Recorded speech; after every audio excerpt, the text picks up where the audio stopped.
আসসালামু আলাইকুম এভরিওয়ান, সবাই কেমন আছেন? তো আজকে আমি ইসলামিক কিছু বিষয় নিয়ে আলোচনা করব, যেহেতু আমরা মুসলিম। তো ওয়াজ মাহফিল হয়েছে যে বেহেশতের বাগান, সেই বেহেশতের বাগানে আমরা সবাই ওয়াজ শোনার জন্য, হেদায়েতের জন্য আমরা সবাই প্রবেশ করি এবং আলেমের দিকে, বক্তার দিকে তাকিয়ে থাকি। সে ভালো ভালো হাদিসগুলো বলবে, আমরা শুনব, আমরা শিখব, আমরা হেদায়েত হব। সেই ওয়াজ মাহফিলে আমরা বিনা হিসাবে, বিনা পয়সায় ঢুকতে পারি, কিন্তু সেই ওয়াজ মাহফিলে বক্তা কেন টাকার কন্ট্রাক্ট ছাড়া ঢুকতে পারে না, টাকা ছাড়া ঢুকে না? ওয়াজ মাহফিলে আসবেন, আপনি ইসলাম প্রচার করবেন, মানুষকে হেদায়েতের রাস্তায় দেখাবেন। আপনার হাদিয়া যেটা, হাদিয়া নিবেন, হাদিয়া অনুযায়ী আপনাকে কন্ট্রাক্ট করে টাকা নিতে হবে কেন? আপনি 1,00,000 টাকা হইলে আসবেন, 70,000 টাকা হইলে আসবেন, 2 লক্ষ টাকা হইলে আসবেন, নাইলে আসবেন না। আপনার কাছে টাকা নিয়ে সিরিয়াল ধরে থাকে। এটা কোন ধরনের ইসলাম প্রচার করতেছেন বা ইসলাম প্রচার হচ্ছে, আমার তো বুঝে আসতেছে না। তো আমরা কেন টাকা, যেটা টাকার মাহফিল, আমরা সেই টাকার মাহফিলে আমরাও বা কেন যাব? সেই বেহেশতের বাগানে, যেখানে বক্তার পকেট অনেক ভারী হয়ে যায়, 1 মাসে, শীতকালে 2 মাসে, 3 মাসে কোটি টাকা ইনকাম করে। তো আমরাও বা কেন যাব সেই মাহফিলে?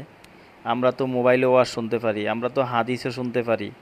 আমি বলতেছি না আপনারা যাবেন না বা আমি যাব না, ওই টাকার প্রসঙ্গে কথাটা বললাম। যেই বক্তা কন্ট্যাক্ট করে ওয়াজ করবে, সেই বক্তার ওয়াজ শোনার প্রয়োজন মনে করি না। আপনি ভালো বক্তা, আপনি ওয়াজ করবেন, আপনার থেকে কন্ট্যাক্ট করে করতে হবে কেন? আপনি হাদিয়া নেবেন, আপনাকে যেটা খুশি হয়ে দিবে, টাকা পয়সা যা ওঠে আপনি সেটা নেবেন। আপনার গাড়ি ভাড়া খরচ, যাতায়াত খরচ বাদ দিয়ে যেন আপনার ফ্যামিলি নিয়ে চলতে পারেন, আপনি ততটুকু নেবেন। কিন্তু আপনি এমন দাবি করেন যেটা অনেকের দেওয়ার পক্ষে সম্ভব না। সাধারণ মানুষ অনেকেরই ওয়াজ মাহফিলের আয়োজন করার ইচ্ছা থাকে। আমাদের মতো যারা মধ্যবিত্ত আছে, সাধারণ মানুষ, সবাই করার ইচ্ছা থাকে, কিন্তু কই, তারা তো করতে পারে না। তাদের বাড়িতে তো আপনারা মাহফিল করতে যান না, বা বিনা পয়সায় গিয়ে মাহফিল করবেন না। তাইলে তাদের বাড়িতে হেদায়েতটা কীভাবে যাবে? ইসলামের দাওয়াত সেই গরিবের বাড়িতে কিভাবে যাবে আমাকে বলেন?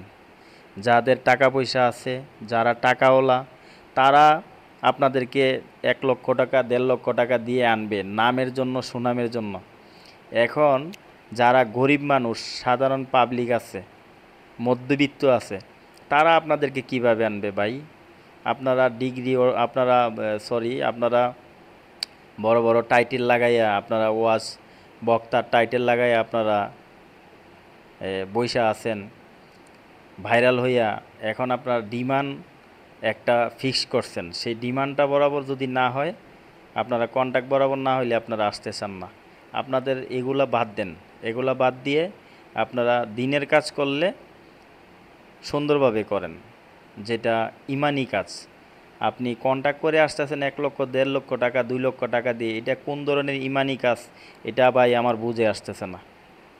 ঠিক আছে, আমার যদি ভুল ত্রুটি হয়ে থাকে ক্ষমার দৃষ্টিতে দেখবেন। তো সবাই ভিডিওটা কেমন হয়েছে জানাবেন। আসসালামু আলাইকুম ওয়া রাহমাতুল্লাহি ওয়া বারাকাতুহু।